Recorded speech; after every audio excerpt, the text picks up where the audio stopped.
Hey everybody! So today we are not in my craft room, we are in my kitchen. So today I'm going to be doing coffee dyeing some paper. So I thought I would show you guys my process because I get a lot of questions on how I coffee stain my paper and how I get the staining and stuff like that. So I did a little prep work. I have the oven on. I have a gas oven, so I put it at 295. That's what I put my oven on. So that's all ready to go. My kettle is boiled. The water's, almost cooled down. So I'm gonna get started.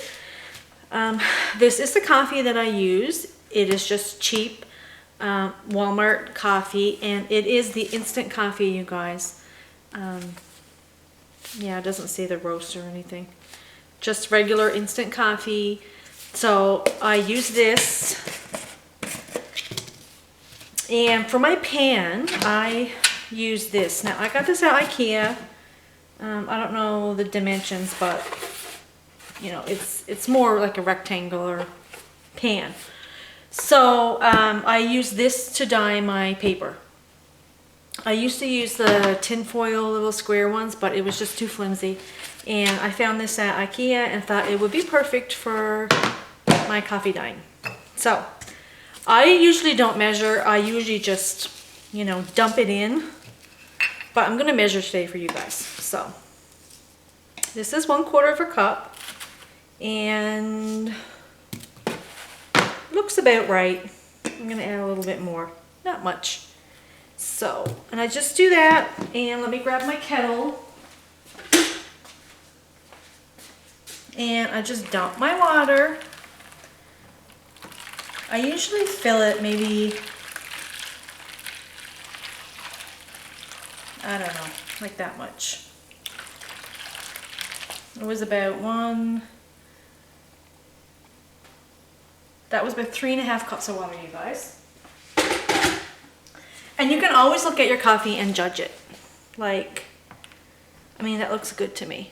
So what I do, I just kind of go back and forth a little bit. Now the water is still too hot for me to do. I like my water to cool down a bit. I don't dunk my paper in the water when it's hot. I always let it cool to lukewarm. So, and I just go back and forth, and it looks kind of dark to me. And, if you want to do darker, you can add more coffee, but I think that's good. I have this paper to do today. This is regular copy paper. I usually always use 24 pound or higher for the copy paper, because if you use regular copy paper, it will, kind of disintegrate in the water. It's hard for you to pick up. It'll rip. So 24 pound copy paper and up. That's what I use. But this one is the regular. It's not 24 pound. So I will not soak this one. I'll just dunk it and put it in the pan. I also have some of this paper I'm going to coffee stain today, and you get this at Joann's. And I have this paper pad. I'm going to take papers out of this and also coffee stain it and bake it. Now, if you don't feel comfortable baking your paper, you can always let it air dry. Usually what I do, because I live here in California, it's very hot during the summer, so I use my table, which is over there, and I just put a plastic cloth on top of my table and just lay all my papers flat to dry. And usually it's just 5 or 6 hours, and it's all dry. Usually I get 20 sheets per night. I usually do it at night. I'll lay 20 sheets in the morning. It's completely dry. So yeah, but today we're gonna bake it. When you do bake it, you do get a different texture than letting it air dry. When you bake it, you get a more crispy paper, and I love that. So that's why I tend to bake mine a little bit more than air dry. So yeah, you guys, I will be back in a little bit when this is cool, and we will coffee stain some paper. Okay. Okay everyone, I'm back. It's been about 10 minutes. So I'm going to start dunking my papers. I'm going to put some gloves on because, you know, coffee does stain. And, you know, sometimes I do wear gloves, sometimes I don't. Like Saturday I didn't wear any, but today I'm going to wear it because it kind of like makes your nails brown for days. And I don't like that. Okay, so this is that paper from Hobby Lobby. This is a thin paper. It's not like your standard thick cardstock. And I love using this or buying this paper because it's perfect for those journals that I make. So let's get started. I just take it, you guys, and I put it in once, that's it. Make sure it's all covered, which it is. And oh, this is just my old cookie sheet, you guys. It's my dedicated cookie sheet for baking paper and stuff. So it's not quite 12 inches, like the length is not 12 inches. So your paper does curl a little bit, but it's fine. It doesn't do anything to the paper. It doesn't look very stained, but when you bake it in the oven, it turns really dark. So, and I usually I put maybe 3 sheets and then I bake it. So just take it. I hope you're seeing this. So I just do that, dunk it a couple times and lay it like that. Okay, and now I put it in the oven.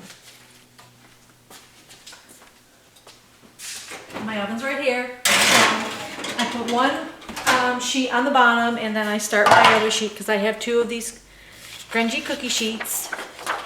A couple of the ladies have been using the pizza pans, like that have the holes, and their papers are turning out really cute. It has all the little dots. So we're just dunking. And I always like to have 2 of these cookie sheets on the go because it makes it go faster. When you're baking, your paper is definitely more time consuming. But you know, it's well worth it.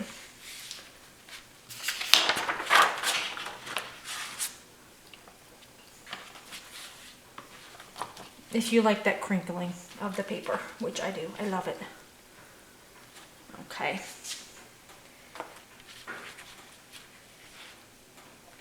There. Okay, I'm going to put this one on the top. Okay, let me see if I can show you guys my oven.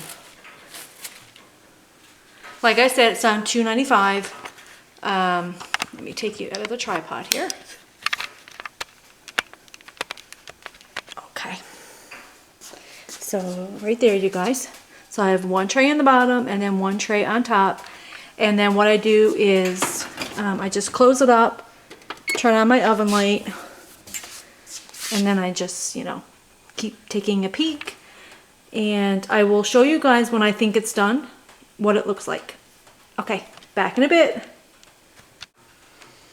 Okay, you guys, so it's been about 7 minutes and the paper is starting to lift off of the bottom of the pan. Well, you can't really tell, but so this is when you want to start keeping an eye on it. And then what I usually do is I just pull out the pan and then I just kind of, you know, shift the papers around a little bit. Usually the one that's right on the bottom dries the fastest, bakes the fastest, I should say. So that's what I do. I just kind of move my papers around a little bit. And it's almost done. That one's almost done. The top one takes a little longer because, you know, it's on the top. I don't know why. Okay.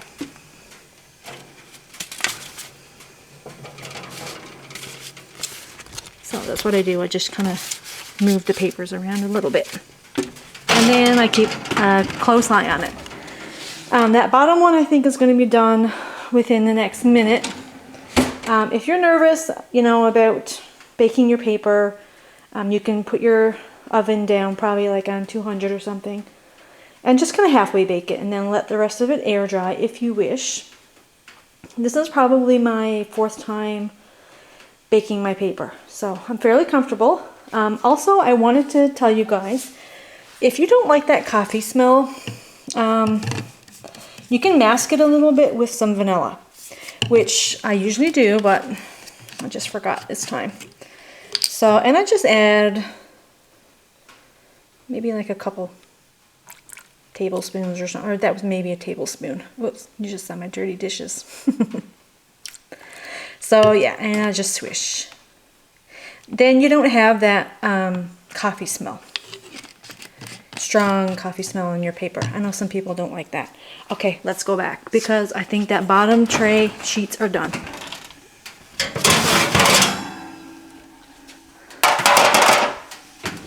Okay. And yes, they are. As you can see, they are crispy, crunchy.